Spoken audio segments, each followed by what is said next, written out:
الحمد لله نحمده ونستعينه ونستغفره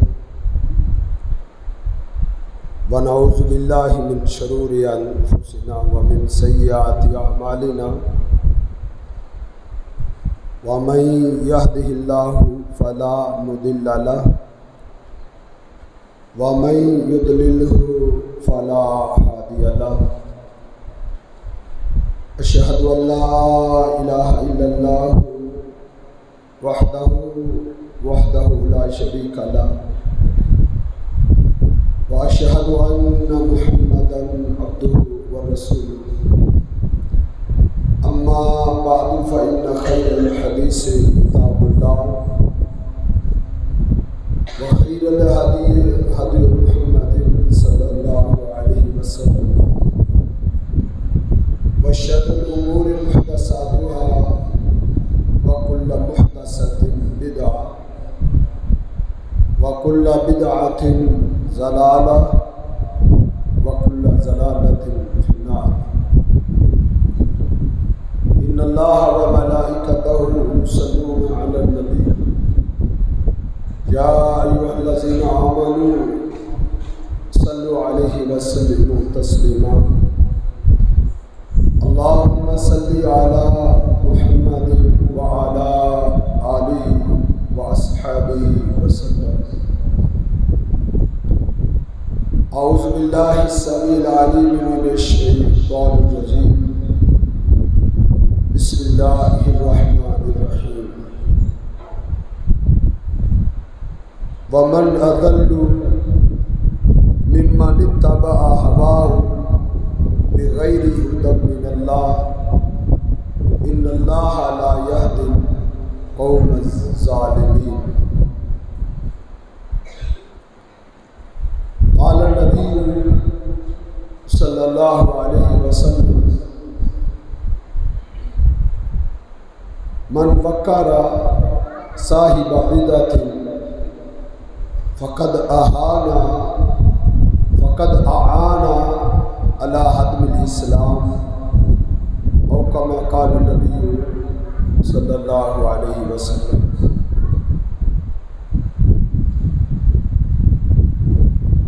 اس کائنات میں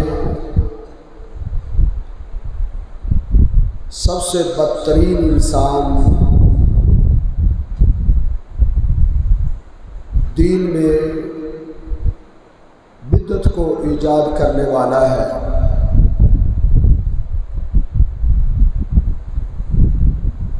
کافر اور مشرک کے بعد سب سے زیادہ غلیظ ترین انسان بدعتی ہے. رسول اللہ صلی اللہ علیہ وسلم کا ارشاد گرامی ہے من احدث فیہا حدثا او آوى محدثا فعليه لعنة الله والملائكة والناس أجمعين فلا يقبل منه صرف ولا عدل. جو انسان دین میں اضافہ کرتا ہے، دین میں بدعت کو ایجاد کرتا ہے یا کسی بدعتی انسان کو ٹھکانہ دیتا ہے، اس شخص پر علیہ لعنت اللہ، اللہ کی بھی لعنتیں پڑتی ہیں، اللہ کا غضب اس پر نازل ہوتا ہے، والملائکۃ اور تمام فرشتوں کی لعنتیں بھی اس پر پڑتی ہیں، والناس اجمعین اور تمام قسم کے انسانوں کی لعنتیں بھی اس پر پڑتی ہیں. فلا يقبل منہ صرف ولا عدل. اس کا نہ کوئی فرض اللہ کے دربار میں قبول ہوتا ہے نہ کوئی نفل. اب اس سے اندازہ لگائیں کہ بدعتی انسان کس قدر اللہ کے غصے کا شکار ہے کہ اس پر اللہ کی لعنتیں بڑھ رہی ہیں، فرشتوں کی لعنتیں اس پر نازل ہو رہی ہیں، پوری انسانیت کی پھٹکاریں اس شخص میں نازل ہو رہی ہے جو بدعتی انسان ہے۔ بلکہ ایک حدیث میں تو اس شخص کو بھی ڈانٹا گیا ہے، اس کو بھی ظالم قرار دیا گیا ہے جو دین میں بدعت کا آغاز تو نہیں کرتا، وہ دین میں بدعات کو تو ایجاد نہیں کرتا، وہ دین میں اضافہ تو نہیں کرتا، لیکن وہ کسی بدعتی کو عزت دیتا ہے۔ من وقر صاحب بدعت، جو انسان کسی بدعتی کی تعظیم کرتا ہے، کسی بدعتی کو عزت دیتا ہے۔ عزت دینا کیا ہے؟ تعظیم کرنا کیا ہے؟ کسی بدعتی شخص کو بیٹی یا بہن کا رشتہ دے دیتا ہے، وہ اس کی تعظیم اور توقیر کر رہا ہے۔ کسی بدعتی انسان کو اپنا امام بنا لیتا ہے، اس کے پیچھے نماز پڑھتا ہے، یہ ایک عزت اور مقام اس کو دیا جا رہا ہے۔ من وقر صاحب بدعت، جو کسی بدعتی انسان کو عزت دیتا ہے، اس نے اتنا بڑا جرم کیا ہے، اتنا بڑا جرم، فقد اعان علی ہدم الاسلام، اس نے اسلام کی عمارتوں کو، اسلام کی دیواروں کو گرانے میں پوری مدد کی۔ اس کا حصہ کوئی کم نہیں ہے۔ اس سے کیا پتہ چلا کہ اللہ کی زمین پر سب سے زیادہ بدترین انسان بدعتی ہے، اور وہ کیوں بدعتی ہے؟ بدعتی انسان سب سے زیادہ بدترین کیوں ہے؟ آج ہم نے اس نقطے پہ غور کرنا کہ اگر بدعتی انسان اتنا بڑا مجرم کیوں ہے کہ ان اللہ حجب التوبۃ عن کل صاحب بدعہ، اللہ رب العزت بدعتی انسان کی کوئی توبہ بھی قبول نہیں کرتا۔ حجب التوبہ، اللہ اس سے توبہ روک لیتے ہیں، توبہ کی توفیق اس سے سلب ہو جاتی ہے۔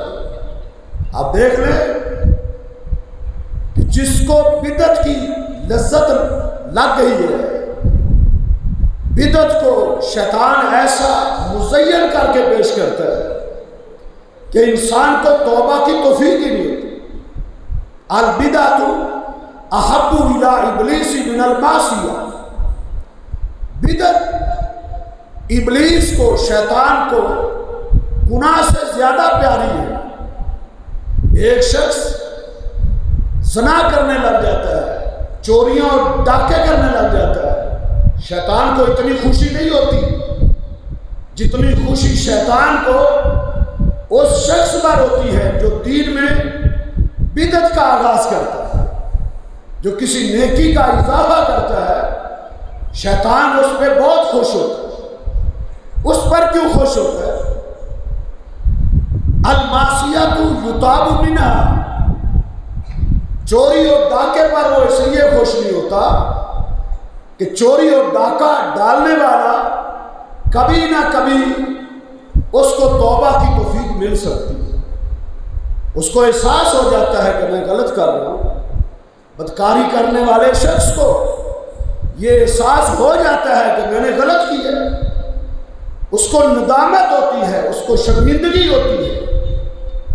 تو النادم من الذنب، گناہ سے ندامت کرنے والا شخص، اس کی توبہ تصور ہوتی ہے۔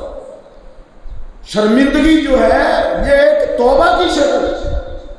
چوری اور ڈاکہ ڈالنے والا اس کو ندامت ہوتی ہے، جبکہ بدعت کرنے والا شخص اس کو نہ ندامت ہوتی ہے نہ شرمندگی ہوتی ہے، کیونکہ وہ عبادت سمجھ رہا ہوتا ہے، نیکی سمجھ رہا ہوتا ہے۔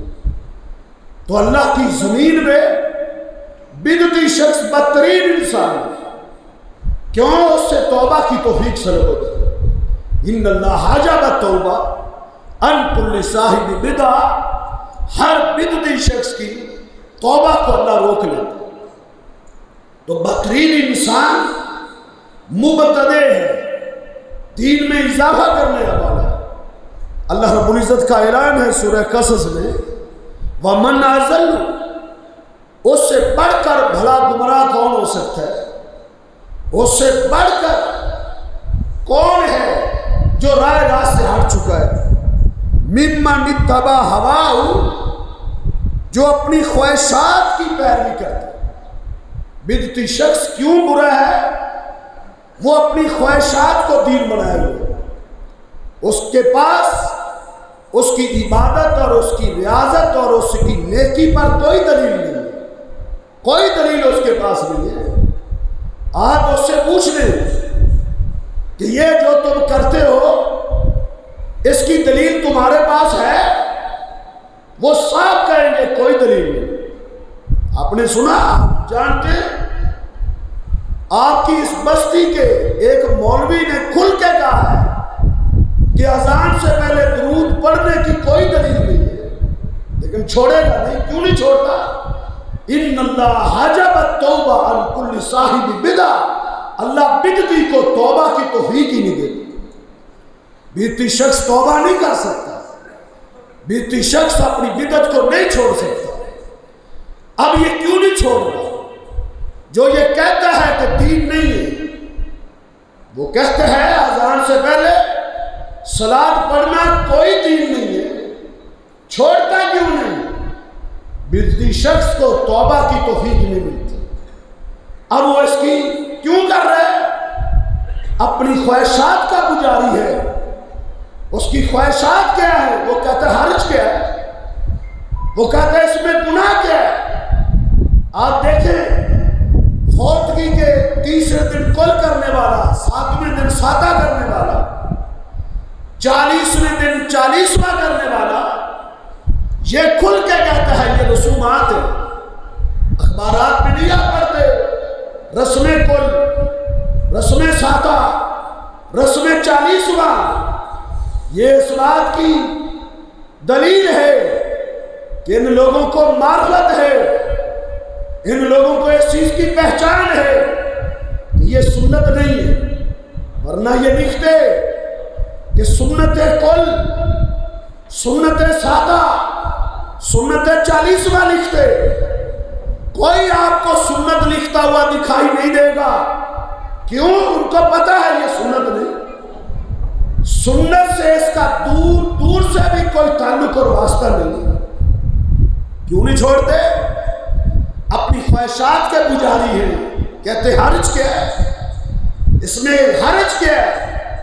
اپنی خواہش کو، اپنی تمنا کو، اپنی آرزو کو انہوں نے دین بنا کے پیش کر دیا ہے۔ اس لیے اللہ فرما رہے وَمَنْ أَضَلُّ، اس سے بڑھ کر اللہ کی زمین پر اور گمراہ کون ہو سکتا ہے؟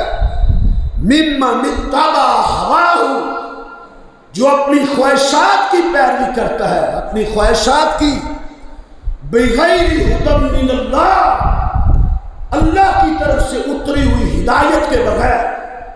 دین تو وہ ہے نا جو اللہ نے آسمان کی بلندی سے اتارا ہے، اس کا نام دین ہے، اس کا نام اسلام ہے، اس کا نام عبادت ہے، اس کا نام ریاضت ہے، اس کا نام نیکی ہے۔ جو اللہ کی طرف سے ہدایت آئی ہے، ہدایت اللہ کی طرف سے آتی ہے۔ فَإِمَّا يَأْتِيَنَّكُم مِّنِّي هُدًى، اللہ فرماتے ہیں ہدایت میری طرف سے آئے گی۔ فَمَنِ اتَّبَعَ هُدَايَ، جس نے میری ہدایت کی پیروی کر لی وہ کامیاب ہوگا۔ ہدایت اللہ کی طرف سے آتی ہے۔ تو بدعتی شخص ہے، کیوں اتنا بڑا مجرم ہے؟ وہ اللہ کی ہدایت کو پس پشت ڈال کے، اللہ کی ہدایت کو چھوڑ کے وہ اپنی خواہشات کا پیروکار ہے، وہ اپنی خواہشات کے پیچھے چل رہا ہے۔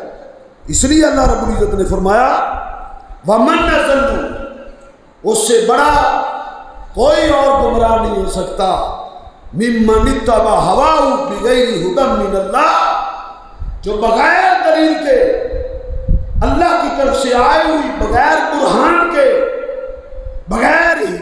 ہدن کے وہ اپنی خواہشات کی پیروی کرتے ہیں۔ ہدایت تو قرآن ہے نا، ہدن للناس، اللہ نے کس کو ہدایت کہا ہے؟ قرآن کیا کہتا ہے؟ شہر رمضان الذی انزل فیہ القرآن، وہ قرآن جو رمضان کے مہینے میں اترے ہے، ہدن للناس، یہ ہدایت ہے، یہ ہے ہدایت، ہدن للناس، اس کا نام ہدایت ہے۔ اور جو شخص اللہ کی طرف سے آئی ہوئی ہدایت کے بغیر اپنی خواہشات کی پیروی کرتا ہے، اس سے بڑھ کر اللہ کی زمین پر کوئی بھی گمراہ نہیں۔ اس لیے اللہ رب العزت نے اپنی خواہشات کی پیروی کرنے والے کو کیا کہا ہے؟ افرائیت من اتخذ الہہ ہواہ، اللہ کی اس زمین پر ایسے لوگ بھی تمہیں دکھائی دیں گے، تم اپنی آنکھوں سے ایسے لوگوں کو دیکھو گے جنہوں نے اللہ کو چھوڑ کے اپنی خواہشات کو الہ بنا لیا، اپنی خواہشات کو الہ بنا لیا۔ خواہشات کیا ہے؟ دلیل نہیں ہے، لیکن کس چیز کی پیروی کر رہے ہیں؟ اپنی خواہشات۔ خواہش کیا کہتی ہے؟ حرج کیا ہے؟ بھلا اس میں گناہ کیا ہے؟ یہ خواہش ہے۔ عبادت صرف وہ ہے جو دین سے ثابت ہے، جو دلیل سے ثابت ہے، جو کتاب و سنت سے ثابت ہے۔ تو یہ وہ لوگ ہیں جنہوں نے اپنی خواہشات کو رب بنا دیا۔ بدعت کو ایجاد کرنے والا شخص اپنی خواہشات کا پجاری ہے، خواہشات کا پجاری۔ اس نے خواہشات کو رب بنا لیا۔ کیوں؟ خواہشات تو اس کی رب کیسے بن گئی ہے؟ دین بنانا یہ اللہ کا حق ہے، نیکی کو اتارنا یہ اللہ کا حق ہے۔ تو بدعتی شخص اللہ کے حق کو چھین کر اپنے اختیار میں لے لیتا ہے، عبادت بنانے کا اختیار وہ اپنے ہاتھ میں لے لیتا ہے۔ اس نے اللہ کے حق کو خود اختیار کر لیا۔ اللہ کیا فرماتے ہیں؟ ام لہم شرکاء شرعوا لہم من الدین، دین میں اضافہ کرنے والے شریعت ساز ہیں، شریعت ساز، وہ دین بنانے لگ گئے ہیں۔ اللہ نے دین بنانے کا اختیار کسی کو نہیں دیا۔ جس طرح سجدہ اللہ کا حق ہے، رکوع اللہ کا حق ہے، نظر و نیاز صرف اللہ کا حق ہے، سور و پکار صرف اللہ کا حق ہے، اسی طرح حلال و حرام کا اختیار بھی اللہ کے پاس ہے، جائز اور ناجائز بنانے کا اختیار اللہ کے پاس ہے، عبادت ٹھہرانے کا حق صرف اللہ کے پاس ہے۔ بندوں کے پاس یہ اختیار نہیں ہے کہ وہ اپنی طرف سے حلال بنانے لگ جائے، اپنی طرف سے حرام بنانے لگ جائے، اپنی طرف سے نیکیاں بنانے لگ جائے۔ یہ اختیار بندوں کے پاس ہے۔ ایسے لوگ الوہیت کے درجے پر فائز ہونا چاہتے ہیں۔ اللہ فرماتے ہیں ام لہم شرکاء شرعوا لہم من الدین، انہوں نے اللہ کے مقابلے میں ایسے شریک گھڑ رکھے ہیں جو ان کے لیے دین بناتے ہیں۔ دین، یہ کل دین بنایا انہوں نے، ساکہ دین بنایا انہوں نے، اذان سے پہلے درود دین بنایا انہوں نے، قبر میں کھڑے ہو کر اذانیں دینا انہوں نے دین بنایا۔ ایک فلٹ آ چکا ہے، فلٹ بدعت کا فلٹ آ چکا ہے۔ تو یہ وجہ ہے کہ بدعتی انسان اللہ تعالیٰ کی زمین پر سب سے زیادہ غلیظ ترین انسان ہے کہ اس نے اللہ کے حق کو چھیننے کی کوشش کی، اللہ کے حق کو غصب کرنے کی کوشش کی ہے۔ اللہ نے یہ اختیار اپنے نبی کو بھی نہیں دیا تھا۔ قرآن پڑھ کے دیکھیں، میرے پیغمبر نے زندگی میں ایک مرتبہ کہا تھا کہ میں شہد نہیں کھاؤں گا، شہد کو اپنے اوپر حرام کر دیا۔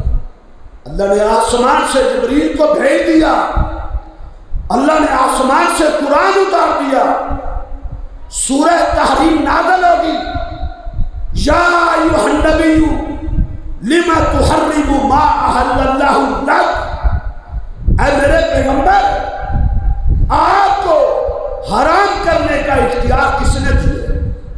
اللہ کی حلال کردہ چیز کو محمد رسول اللہ صلی اللہ علیہ وسلم بھی اپنی طرف سے حرام نہیں کر سکتے۔ میرے پیغمبر کو پیاز سے بڑی نفرت تھی، کچا پیاز اس سے آپ کو حد درجہ نفرت تھی، تھوم سے بھی آپ کو نفرت تھی۔ جو کھا کے مسجد میں آتا تھا آپ اس کو مسجد سے نکال دیتے تھے، حکم دے دیتے تھے ان کو مسجد سے نکال دو جو کچا پیاز کھا کے آئے۔ ایک دن صحابہ کرام نے عرض کی، اللہ کے رسول آپ اس کو حرام کر دیں، حرام کر دیں، اس کو کوئی قریب ہی نہیں جائے گا۔ میرے پیغمبر نے کیا جواب دیا تھا؟ کہا اللہ کی حلال کردہ چیز کو حرام کرنے کا اختیار میرے پاس نہیں ہے، میں اس کو حرام نہیں کر سکتا، مجھے اس سے نفرت ہے لیکن حرام کرنے کا اختیار میرے پاس نہیں ہے۔ تو یہ بدعتی انسان اپنی طرف سے کسی چیز کو حلال کرتا ہے، بدعتی انسان اپنی طرف سے کسی چیز کو حرام کرتا ہے، از خود بغیر دلیل کے کسی چیز کو نیکی بنا دیتا ہے، کسی کو گناہ بنا دیتا ہے، یہ بہت بڑا جرم ہے۔ تو بدعتی انسان اللہ کی زمین پہ بدترین انسان کیوں ہے؟ اس کی وجوہات میں سے ایک وجہ یہ ہے کہ یہ اپنی خواہشات کا پجاری ہے، اس نے اپنی خواہشات کو دین بنا لیا ہے۔ کون سی خواہش؟ کہتے ہیں حرج کیا ہے بھائی، اس سے بڑھ کر حرج کیا ہو سکتا ہے؟ اس سے بڑھ کر کہ ایک عمل، ایک عبادت، ایک نیکی، اس کا حکم اللہ نے نہیں دیا، صحابہ وہی محمد رسول اللہ صلی اللہ علیہ وسلم نے نہیں دیا، صحابہ نے نہیں دیا، تم اس نیکی کو کرنے لگے ہو، تو اس سے بڑا اور جرم کیا ہو سکتا ہے؟ یہ وجہ ہے۔ بدعتی انسان اس وجہ سے بھی مجرم ہے، وہ اللہ اور اس کے رسول سے آگے بڑھنے کی کوشش کرتا ہے، آگے بڑھنے کی، وہ اللہ اور اس کے رسول کو کراس کرنے کی کوشش کرتا ہے۔ اللہ فرماتے ہیں یا ایھا الذین آمنوا، اے ایمان والو، لا تقدموا بین یدی اللہ ورسولہ، اے ایمان والو اللہ اور اس کے رسول سے آگے نہ بڑھو۔ کیا مطلب ہے آگے بڑھنے کا؟ کہ ایک نیکی کا حکم اللہ نے نہیں دیا، اللہ کے نبی نے نہیں دیا، تم وہ نیکی کیوں کر رہے ہو؟ لا تقدموا بین یدی اللہ ورسولہ، اللہ اور اس کے رسول سے آگے مت بڑھو۔ آگے بڑھنے کا اختیار تمہارے پاس نہیں، پیچھے رہنا، پیچھے کراس نہیں کرنا، پیچھے رہنا ہے۔ میرے پیغمبر نے جو کیا ہے بس اس کی پیروی کرنی ہے، پیچھے پیچھے رہنا ہے، پیچھے پیچھے رہنے کا حکم ہے۔ اللہ فرماتے ہیں یا ایھا الذین آمنوا اطیعوا اللہ واطیعوا الرسول، اے ایمان والو اللہ اور اس کے رسول کی اطاعت میں رہو، بس اللہ اور اس کے رسول کی اطاعت میں رہو۔ تمہاری عبادت، تمہاری ریاضت، تمہاری جہود، تمہاری نیکیاں صرف اور صرف اللہ اور اس کے رسول کی اطاعت میں ہونی چاہیے۔ اطاعت کا کیا معنی ہے؟ اطاع یطیع، اطاع کا کیا معنی ہے؟ پیغمبر کی بات ماننا، اللہ کی بات ماننا۔ کیا مطلب؟ اللہ جس کا حکم دے، پیغمبر علیہ السلام جس کا حکم دے، اس کی پیروی کرنی ہے، بس جس کا حکم اللہ اور اس کے رسول نے نہیں دیا اس کی پیروی نہیں کرنی، جس چیز کا حکم اللہ اور اس کے رسول نے نہیں دیا اس کی پیروی نہیں کرنی۔ اطیعوا اللہ و اطیعوا الرسول، صرف اور صرف اللہ اور اس کے رسول کی اطاعت میں رہو۔ یہ انتظار کرو کہ اللہ کس چیز کا حکم دیتا ہے، صرف ایسی انتظار میں رہو اللہ کا پیغمبر کس چیز کا حکم دیتا ہے۔ حکم آئے گا عمل کریں گے، حکم نہیں آیا عمل نہیں کریں گے۔ اب اللہ نے قرآن میں سارا دین اتار دیا، میرے پیغمبر بتا کے چلے گئے ہیں، سارا دین بتا کے چلے گئے، کوئی نقطہ چھپایا نہیں ہے۔ میرے نبی نے کوئی نقطہ نہیں چھپایا، سارا دین بتا دیا، سارا دین مکمل بتا چکے۔ مستدرک حاکم میں حدیث ہے، میرے پیغمبر کہا کرتے تھے لیس شیء یقربکم الی الجنہ، جو عمل جو نیکی تمہیں جنت کے قریب کر سکتی ہے الا امرت بہ، میں نے اس کا حکم اپنی امت کو دے دیا ہے۔ جنت کا سارا پروگرام، ہر عمل چھوٹا ہو یا بڑا ہو، ہر وہ نیکی جو جنت کی طرف لے کے جاتی ہے میرے نبی وہ بتا گئے ہیں، چھپائی نہیں۔ لیس شیء یقربکم الی الجنہ الا امرت بہ، میرے پیغمبر نے کہا میں سب کچھ بتا کے جا رہا ہوں، سب کچھ بتا دیا، کوئی نقطہ نہیں چھپایا۔ اور آج بدعت کو ایجاد کرنے والے کیا سمجھتے ہیں؟ امام مالک علیہ رحمہ کہا کرتے تھے من ابتدع فی الاسلام بدعتا، جو دین میں بدعت کا اضافہ کرتا ہے، بدعت ایجاد کرتا ہے، اس کے ذہن میں دو چیزیں ہیں، وہ دو جرموں کا مرتکب ہوتا ہے، دو جرموں کا۔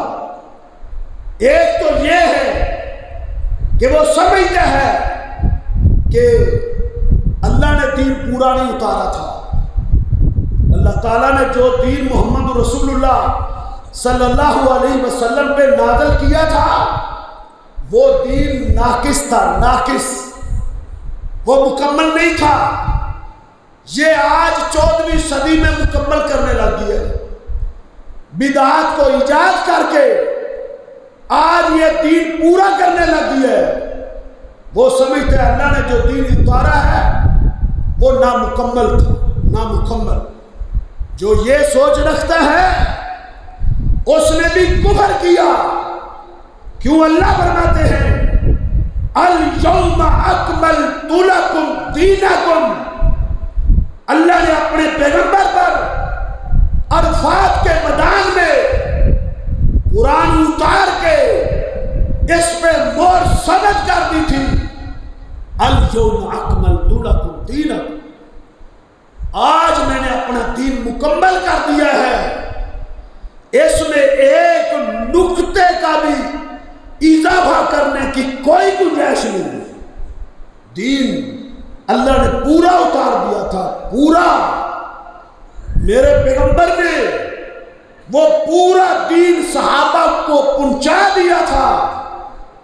اسی میدان میں میرے پیغمبر نے صحابہ کے مجمع میں سوال کیا تھا حل بلغت، وہ میرے صحابہ مجھے جواب دو، حل بلغت، صحیح صحیح جواب دینا ہے، کیا اللہ نے مجھ پر جو دین اتارا ہے کیا وہ دین میں نے تم تک پہنچا نہیں دیا؟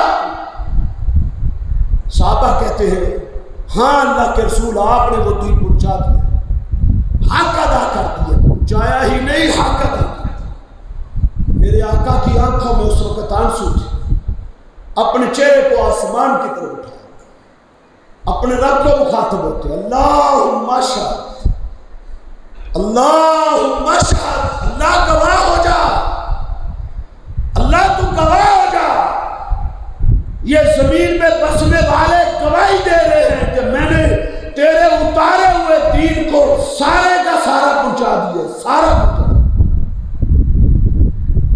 میرے نبی پورا دین پہنچا کے گئے، پورا اللہ نے مکمل دین اتارا ہے۔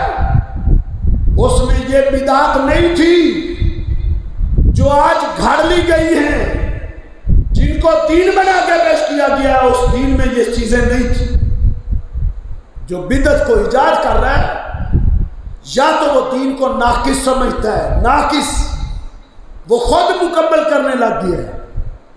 اگر وہ مکمل سمجھتا ہے، اگر وہ یہ کہتا ہے کہ نہیں جی ہم تو نہیں کہتے کہ دین ناقص تھا، دین کامل تھا، اللہ کے نبی پر دین مکمل اترا تھا، اچھا دین مکمل تھا تو اس دین میں نہ کل ہے، نہ ساتہ ہے، نہ چلیسمہ ہے، اس دین میں نہ عید میلاد ہے، اس دین میں نہ قبر پر اذان ہے، اس دین میں نہ اذان سے پہلے درود ہے، اس دین میں نہ قبر پہ بیٹھ کے، قبر کے پاس بیٹھ کے سورہ بقرہ پڑھنی ہے، اس دین میں نہ جنازے کے بعد وہاں کھڑے ہو کے دعا ہے، اس دین میں دفن کرنے کے بعد 40 قدموں میں آ کے دعا کرنے کا وجود نہیں ہے۔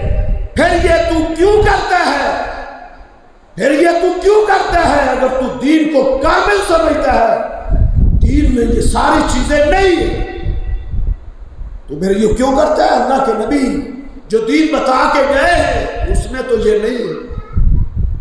امام مالک فرماتے ہیں بدعت کا اضافہ کرنے والا یا تو دین ناقص سمجھتا ہے، اگر ناقص نہیں سمجھتا تو پھر وہ یہ سمجھتا ہے کہ اللہ کے نبی نعوذ باللہ دین پورا پہنچا کے نہیں گئے، میرے نبی نے دین چھپا لیا تھا، اللہ کے نبی پر جو دین اترا تھا یہ سمجھتے ہیں اس میں کل بھی تھا، ساتہ بھی تھا، چلیسواں بھی تھا، یہ ساری چیزیں تھیں، وہ سمجھتے ہیں اللہ کے نبی نے پہنچایا نہیں، تو پھر نعوذ باللہ اللہ کے نبی کو خائن سمجھتے ہیں کہ اللہ کے نبی نے پھر خیانت کی ہے، نعوذ باللہ۔ نہیں میرے بھائیوں، اللہ نے دین پورے کا پورا اتارا ہے، میرے نبی نے دین پورے کا پورا صحابہ کو پہنچا دیا تھا، زبر زیر بھی نہیں چھپائی تھی، ایک نقطے کو بھی اپنے پاس نہیں رکھا تھا، میرے نبی نے سارا دین پہنچا دیا تھا۔ اس دین میں یہ چیزیں نہیں ہے، یہ چیزیں دین نہیں، ان چیزوں سے باز آ جاؤ۔ اگر یہ چیزیں کرتے رہو گے بدعتی ٹھہرو گے، اور بدعتی انسان اللہ کی زمین پہ بدترین انسان ہے۔ صرف اسی دین پر اکتفا کرو، صرف اتنی عبادت کرو جتنی عبادت میرے پیغمبر نے بتائی ہے۔ یا ایھا الذین آمنوا اطیعوا اللہ واطیعوا الرسول، اے ایمان والو اللہ اور اس کے رسول کی اطاعت میں رہو، ولا تبطلوا اعمالکم، اپنی عبادتوں کو ضائع نہ کرو۔ اگر دین میں بدعت کا اضافہ کرو گے تمہاری زندگی بھر کی عبادتیں رائگاں ہو جائیں گی، بیکار ہو جائیں گی، ساری نیکیاں تباہ ہو جائیں گی۔ اپنی نیکیوں کو بچاؤ۔ اللہ رب العزت نے یہ نہیں دیکھنا کس نے زیادہ عبادت کی ہے، زیادہ عبادت نہیں دیکھی جاتی، یہ دیکھا جاتا ہے کہ کس نے اچھی عبادت کی ہے۔ الذی خلق الموت والحیات لیبلوکم ایکم احسن عملا۔ اللہ کیا دیکھنا چاہتے ہیں؟ کون اچھا عمل کرتا ہے۔ اچھا وہ بھلے تھوڑا ہو، وہ بھلے تھوڑا عمل ہو، تھوڑا عمل، قلیل عمل، جو آسن ہے آسن، وہ اللہ کو پیارا ہے۔ کثرت عمل، زیادہ عمل جو سنت سے ثابت نہیں، وہ اللہ کو پیارا نہیں۔ تو میرے بھائیوں، ایک چھوٹا سا عمل جو سنت سے ثابت ہو اور اس کی مقدار بھی سنت سے ثابت ہو اور اس کی حیت و کیفیت بھی سنت کے مطابق ہو، وہ احسن عمل ہے۔ احسن، اللہ نے احسن عمل کرنے کا حکم دیا ہے، سب سے اچھا عمل۔ اس کی کیا شروط ہے؟ پہلی شرط وہ سنت سے ثابت ہو۔ ثابت، جو عمل سنت سے ثابت نہیں ہے وہ بدعت ہے، وہ بدعت ہے۔ سنت سے ثابت ہو، اگر ثابت ہے پھر یہ دیکھنا ہے کہ اس کی مقدار، وہ عمل صرف اتنا کرنا ہے جتنا اللہ کے نبی نے کیا ہے، اللہ کے نبی نے بتایا ہے، اس کی مقدار اتنی ہونی چاہیے۔ جمعے کے 2 فرض ہیں، امام 2 پڑھاتا ہے، اسلام نے 2 بتائے ہیں۔ اگر کوئی 4 پڑھنے لگ جائے اور کہے کہ اس میں حرج کیا ہے، یہ بھی تو نیکی ہے نا، 2 اور پڑھیں گے تو اس میں کیا جرم ہو جائے گا؟ اس نے دین میں اضافہ کیا، اس نے مقدار کو اپنی مرضی سے بڑھا دیا ہے، عمل برباد ہو جائے گا۔ وَلَا تُبْطِلُوا أَعْمَالَكُمْ، عمل ضائع ہو جائے گا۔ تیسری شرط، عمل سنت کے مطابق ہو۔ مطابق، جمعے کے 2 فرض ہیں، اس کو اس طرح پڑھنا ہے جس طرح میرے پیغمبر نے قیام کیا، میرے پیغمبر نے جس طرح اس کی نیت باندھی، میرے پیغمبر نے جس طرح اس کا قیام کیا، میرے پیغمبر نے جس طرح اس کا رکوع کیا، میرے پیغمبر نے جس طرح اس کا سجدہ کیا، میرے پیغمبر نے جس طرح اس کا تشہد کیا، اس طرح کیا جائے گا تو وہ قبول ہے۔ اگر میرے پیغمبر کے طریقے سے ہٹ کے ہوگا تو وَلَا تُبْطِلُوا أَعْمَالَكُمْ، اللہ فرماتے ہیں اپنے عملوں کو ضائع نہ کرو۔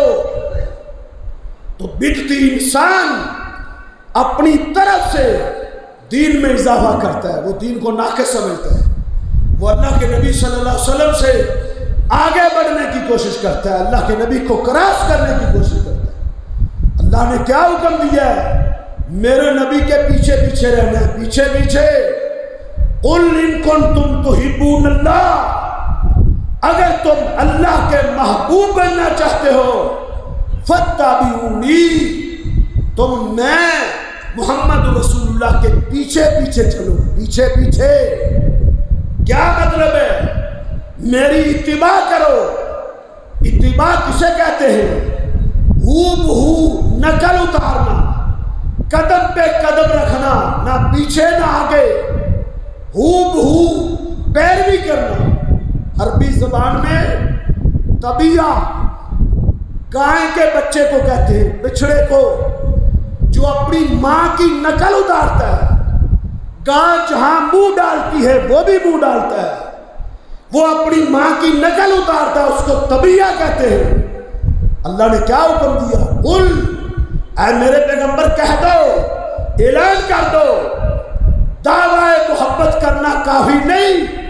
یہود کہتے تھے ہم اللہ سے پیار کرتے ہیں، اللہ ہم سے پیار کرتے ہیں۔ اللہ نے فرمایا یہ اپنے دعویٰ محبت میں جھوٹے ہیں، ان کو کہو ان کنتم تحبون اللہ، اگر تم اللہ سے دعویٰ محبت میں سچے ہو تو فاتبعونی، تم میری پیروی کرو، میری پیروی کرو گے، یحببکم اللہ، اللہ تم سے محبت کرنے لگ جائے گا، اللہ تمہارے گناہ کو بھی معاف کر دے گا۔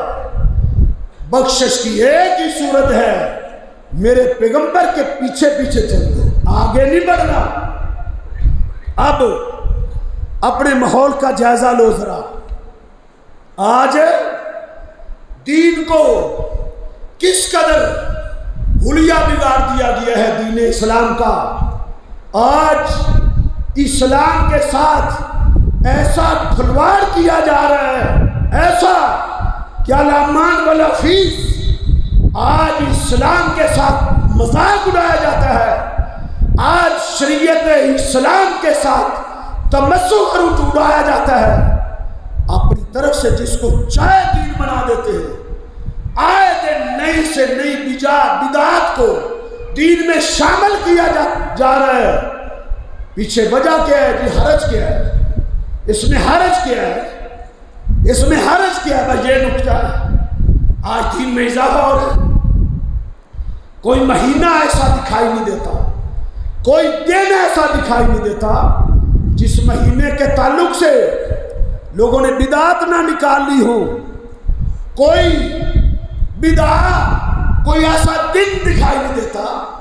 مثلا مہینوں کی بات ہے، یہ شعبان کا مہینہ ہے جس مہینے سے ہم گزر رہے ہیں۔ اس مہینے کے تعلق سے اسلام کے اندر پوری رہنمائی موجود ہے، پوری رہنمائی۔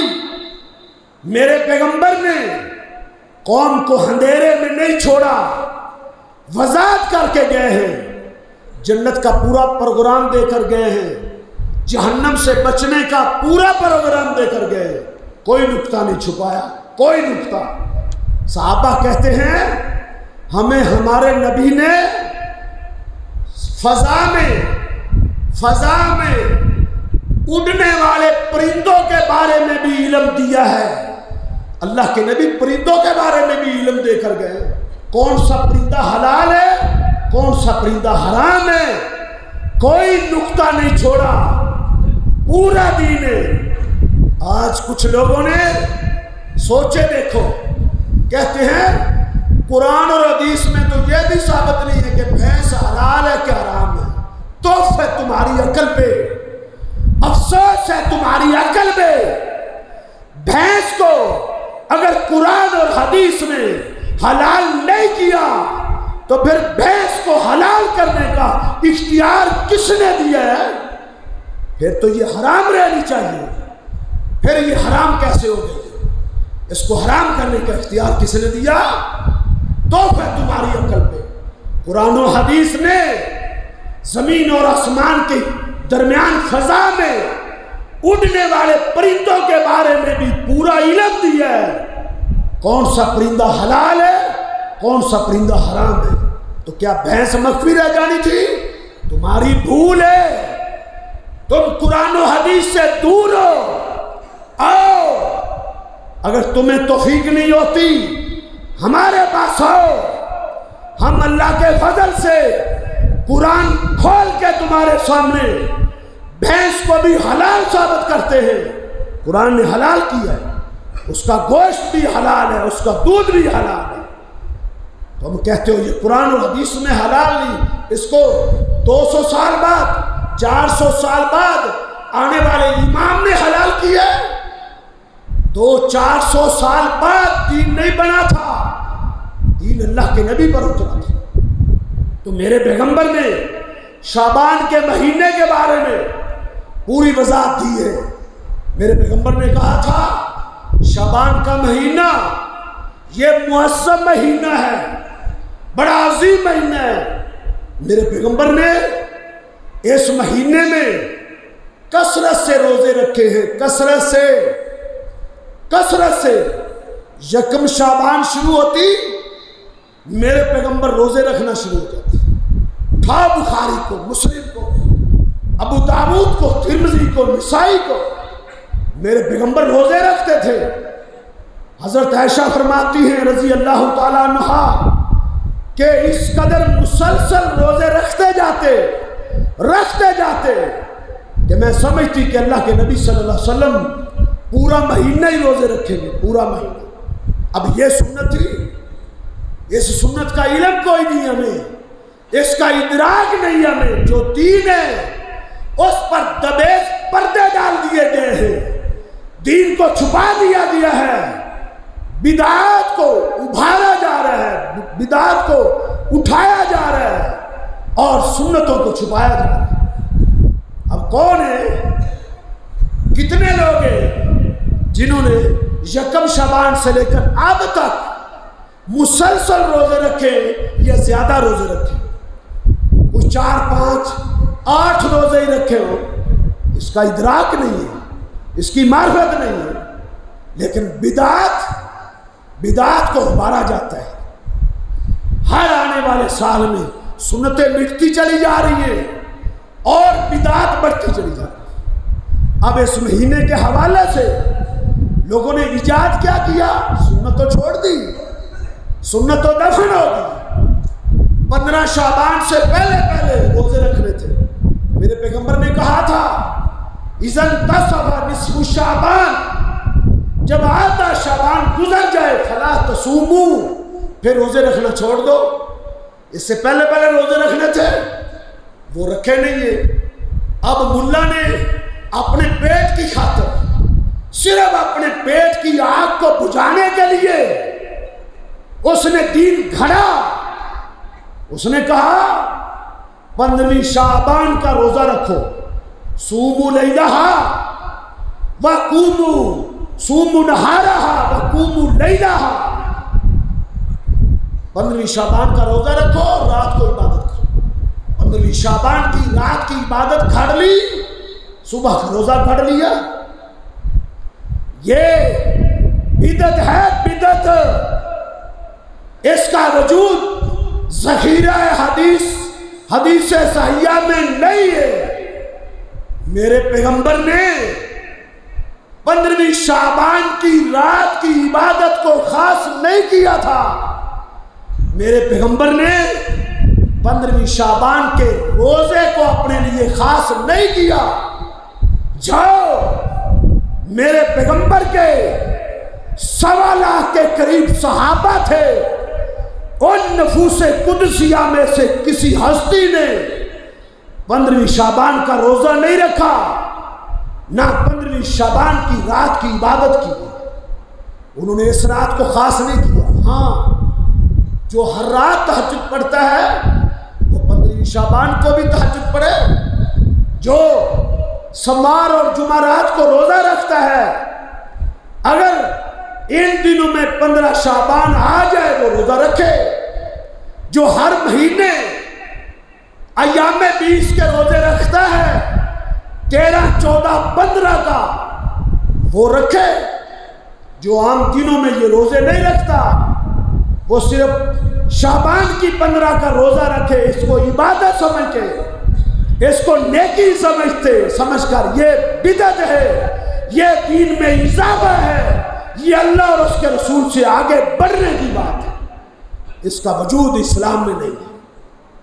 آج ہم لکیر کے فقیر بن گئے، آج ہم نے حقائق کو پس پشت ڈال دیا ہے، آج ہم نے اسلام پر دبیک پردے ڈال دیے۔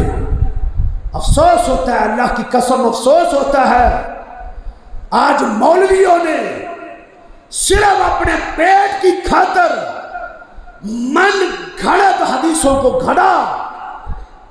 اس 15 شعبان کی عبادت کے لیے، اس کے روزے کے لیے، اور اس دن کو خوشی کے نام پہ ایک تہوار منانے کے لیے لوگوں نے من گھڑت روایتیں گھڑی، اپنی طرف سے حدیثیں گھڑی، دین کو بڑھانے کی کوشش کی۔ یہاں تک نہیں باز آئے۔ میرے پیغمبر نے کہا تھا من کذب علی متعمدا، جو جان بوجھ کے مجھ پر جھوٹ بولے گا، میں نے ایک چیز کا حکم نہیں دیا، وہ مجھ پر جھوٹ باندھے گا، فَلْيَتَبَوَّأْ مَقْعَدَهُ مِنَ النَّارِ، وہ اپنا ٹھکانہ جہنم میں بنا لے۔ صحیح حدیثیں گھڑی گئی، من گھڑت، جس میں یہ بات ہے کہ 15 شعبان کا روزہ رکھو، رات کو عبادت کرو۔ بلکہ لوگوں نے قرآن کی آیتوں کی غلط تفسیر کی، قرآن کی غلط تفسیر کی، اللہ سے نہیں ڈرے، صرف اور صرف اپنی خواہشات کی خاطر، خواہشات کو پورا کرنے۔ شب برات منانے کے لیے لوگوں نے آیت گھڑی، آیت کا مفہوم غلط گھڑا۔ سورہ دخان کی آیت پیش کرتے ہیں، اخبارات میں بھی لکھی ہوتی ہے، اخباروں میں بھی، مولوی بھی خطبوں میں بیان کرتے ہیں قوم کو دھوکہ دینے کے لیے۔ کہتے ہیں جی سورہ دخان میں آیا ہے کہ شب برات کی فضیلت ہے۔ اچھا بھئی کیا ہے سورہ دخان میں؟ کہتے ہیں اللہ فرماتے ہیں اِنَّا أَنزَلْنَاهُ فِي لَيْلَةٍ مُبَارَكَةٍ کہ اللہ نے 15 شعبان کی رات کو لیلہ مبارکہ کہا ہے. لیلہ مبارکہ بابرکت رات. یہ 15 شعبان پر فٹ کر دی. اللہ سے نہیں ڈرا, کوئی خوف نہیں کھایا. جب آدمی دلیر ہو جاتا ہے نا, اللہ کا خوف دلوں سے نکل جاتا ہے. اذا فات الحیاء فاصنع ما شئت. جب انسان بے حیا ہو جاتا ہے پھر وہ جو چاہے کرتا ہے, اسے کوئی چیز نہیں روکتی. کوئی اس سے پوچھے آگے قوم تو بیٹھی ہے لم یبج, قوم تو جیل بیٹھی ہے, سبحان اللہ کہنے والی, نعرے لگانے والی. مولوی صاحب نے بخاری رکھ کے جھوٹ بولتا ہے, قوم نعرے لگا دیتی. کسی کو اتنی جرأت نہیں ہوتی وہ کہے مجھے بھی پڑھ کے سنانا. ترجمے جو آ چکے ہیں میں بھی پڑھنا چاہتا ہوں. کعبہ کے رب کی قسم اٹھا کے کہتا ہوں, اگر ان کے سامعین میں سے اللہ ایک بندے کو جرأت دے دے, ایک بندے کو ہمت دے دے, وہ کہے مولوی صاحب قرآن کی یہ آیت کھول کے ذرا میرے سامنے رکھو, میں اس کا ترجمہ پڑھنا چاہتا ہوں, ترجمے والا قرآن کھول کے میرے سامنے رکھو, میں خود ترجمہ پڑھنا چاہتا ہوں. اگر اس نے یہ جرأت کر لی, اس ترجمے پر غور کر لیا, اسے سمجھ آ جائے گی کہ ملا دھوکہ دیتا ہے, ملا فراد کر رہا ہے. اِنَّا أَنزَلْنَاهُ فِي لَيْلَةٍ مُبَارَكَةٍ, یہ بابرکت رات شعبان کی 15ویں رات نہیں ہے. اس کو سمجھ آ جائے. پڑھے تو صحیح, ہمت تو کرے. کھولے گا تو کیا نظر آئے گا, ادھر کیا لکھا ہوا ہے, ترجمہ کیا ہے. ترجمہ آپ نے غور سے سننا ہے. ترجمہ اس آیت کا یہ ہے اِنَّا أَنزَلْنَاهُ, بے شک ہم نے قرآن کو نازل کیا ہے, فی لیلۃ مبارکہ, بابرکت رات میں. یہ بابرکت رات وہ ہے جس کو یہ 15ویں شعبان کی رات کہہ رہا ہے. یہ بابرکت رات وہ ہے اللہ فرماتے ہیں جس میں ہم نے قرآن نازل کیا, قرآن نازل کیا. اور پوچھو اپنے ملا سے قرآن شعبان کے مہینے میں نازل ہوا ہے؟ یہ تو جاہل آدمی بھی جانتا ہے, یہ تو ایک بکریوں کا چروایا بھی جانتا ہے. قرآن نازل ہوا ہے شہر رمضان الذی انزل فیہ القرآن. قرآن کا نزول شعبان کے مہینے میں نہیں ہوا, قرآن کا نزول رمضان کے مہینے میں ہوا. یہ تو ایک بکریوں کا چروایا بھی جانتا ہے, یہ پھیری لگانے والا بھی جانتا ہے کہ قرآن کا نزول شعبان کے مہینے میں نہیں ہوا, وہ رمضان کے مہینے میں ہوا ہے. وہ رمضان کی رات ہے جس کو اللہ نے لیلۃ مبارکہ کہا ہے. وہ رات رمضان کے مہینے کی رات ہے, رمضان کے مہینے کی. کیوں دھوکہ دیتے ہو قوم کو اپنے پیٹ کی خاطر؟ کیوں دشمن بن گئے ہو اسلام کے؟ کیوں اسلام سے دشمنی کرتے ہو؟ کیوں سنتوں پر تبیز پردے ڈالتے ہو؟ کیوں دین کا حلیہ بگاڑ رہے ہو؟ اللہ سے ڈر جاؤ, صرف اس پر عمل کرو اتنے دین پر جتنا دین میرا پیغمبر دے کر گئے.